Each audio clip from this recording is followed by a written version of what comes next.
Comment on a pu te faire changer d'avis, toi, du coup?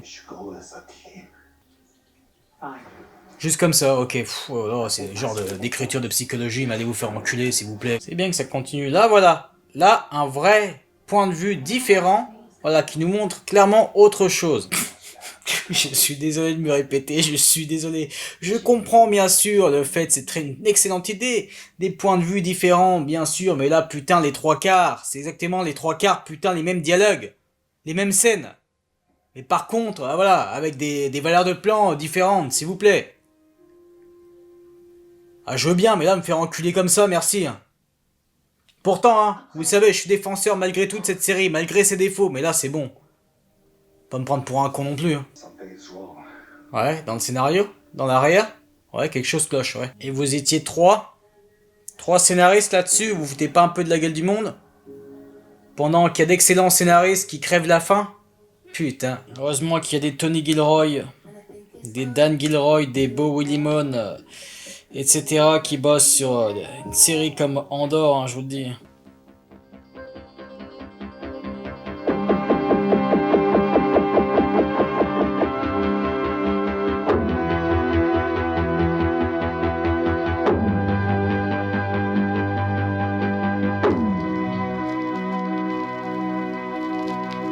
Salutations camarades, on se retrouve aujourd'hui pour la réaction devant l'épisode 7 de The Acolyte. Autant vous dire que je ne suis pas hypé, j'espère être surpris, j'espère être pris par ce qu'on va nous montrer, parce que très clairement, c'est ça qui est marrant avec cette série, hein.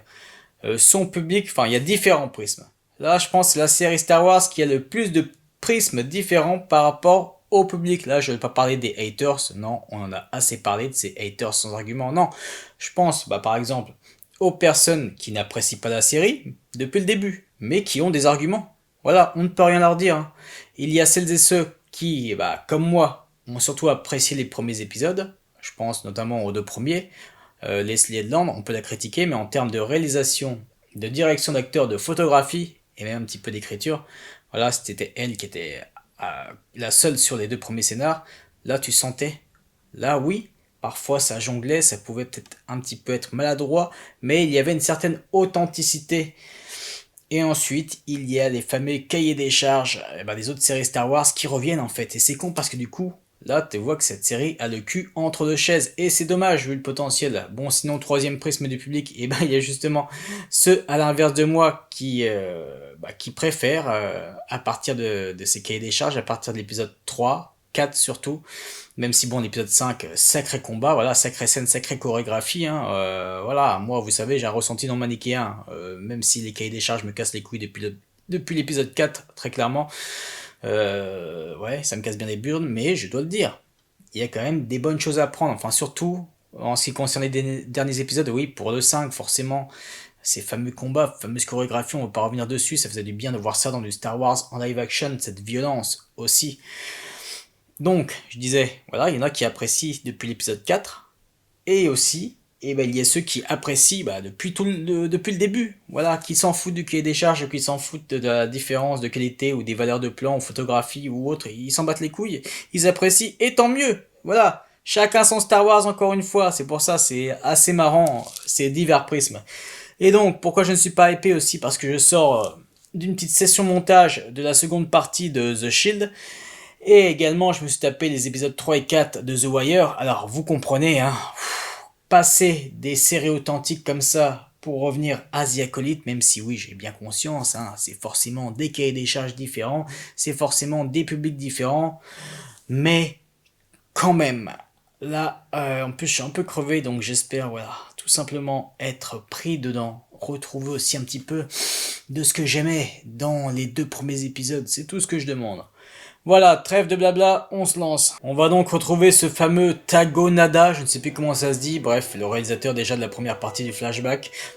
J'espère que sa réa va être peut-être un petit peu mieux. Après, bon, par rapport aux autres réas qui ont suivi, je dirais pas que c'est le moins bon. Parce que là, justement, dès l'épisode 3, ça passait donc après les deux réas de Leslie Headland, et du coup, ça se ressentait pas du tout la même réa, donc vu qu'il y avait eu ce décalage, ce contraste, peut-être que là ça passera mieux, du coup. Après tous les autres épisodes qu'on s'est tapés, on verra. C'est bien de voir un peu de matos là. La photographie, les amis, la photographie. Ok, ils ont essayé de rattraper un peu sur l'étalonnage, mais putain, non. Ah, meilleur contraste, s'il vous plaît. Il me fait penser à Rhys Silas. Ah non, c'est différent encore. Rhys Silas, très bon perso de la Haute République. Lui, c'était plus le petit érudit, voilà. C'était pas le cliché des autres padawans qui avaient bien l'action ou autre. Non, non, lui, bien au contraire. On n'a pas l'habitude de les voir bouffer, hein. C'est tout con, mais c'est important, avec ce petit feu de camp là, intéressant. Ouais, mais je pense aussi que ouais, il a pas trop la mentalité d'un Jedi, quand même, d'un Padawan, je trouve, là, ce qu'on a vu, là.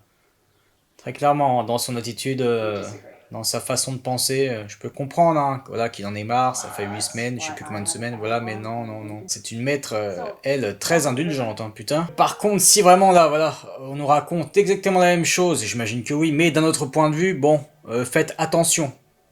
Voilà, certaines choses, faut pas que ça se répète, faut qu'il y ait des ellipses au bon moment, c'est important. Ok, bon, au pire, allez, un ou deux plans comme ça, d'un autre point de vue, très bien, mais c'est tout. Parce que là, on en est quand même à l'avant-dernier épisode. Mais surtout, récompensez-nous à la fin. Pour un petit twist, une petite révélation, quelque chose, que ce ne soit pas seulement dans le dernier. Et encore, putain, la composition cliché, mais je sais pas ce qui glande parfois. Vraiment, ce compositeur... j'arrive pas à le cerner. Bon, c'est bon, on a compris ça par contre. Voilà, une scène, deux scènes, trois scènes. On a la troisième scène là, voilà, dans notre point de vue. Avance un petit peu, s'il vous plaît. Voilà, allez, allez, allez, c'est bien. C'est bien qu'ils évoquent forcément les Sœurs de la Nuit. Mais est-ce qu'ils connaissaient les Sœurs de la Nuit à cette époque? Oui, sûrement. Si seulement c'était Eram et Rono, putain, ce serait ouf. Deux planètes très importantes au cas où de la Haute République. C'était bien cette façon de penser. Comment on a pu te faire changer d'avis, toi, du coup?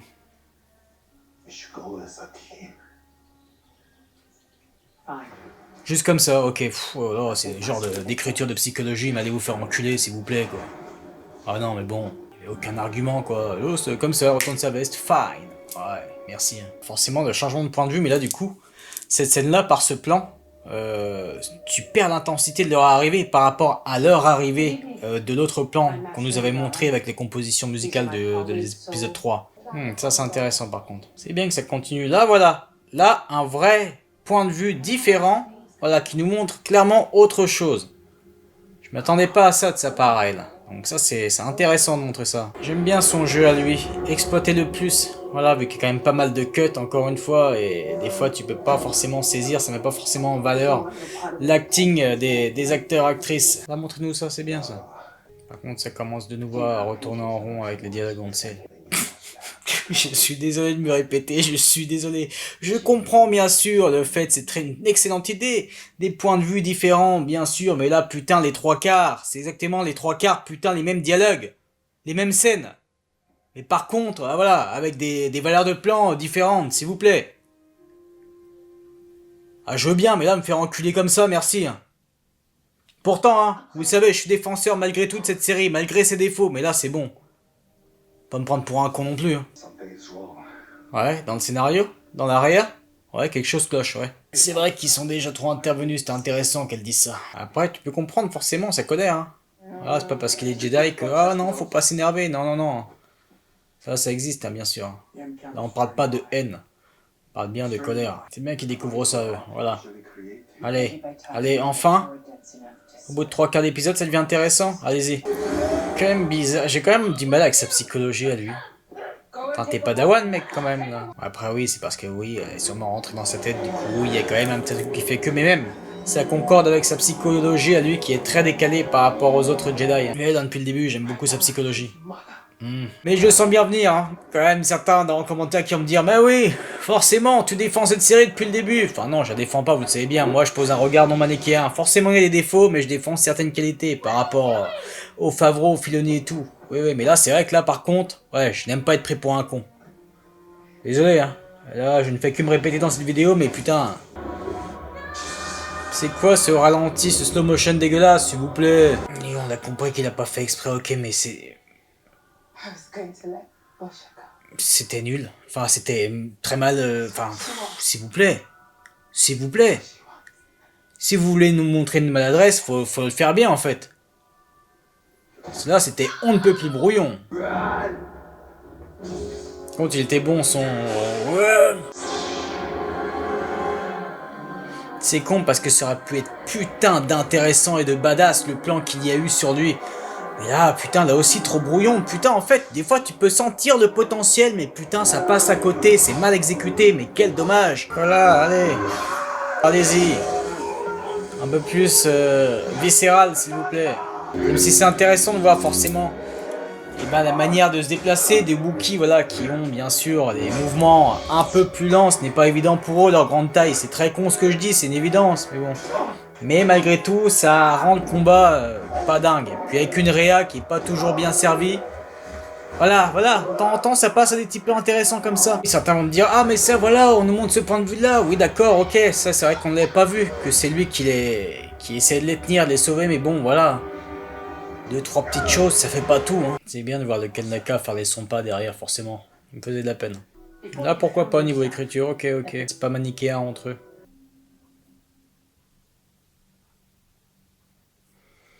D'accord.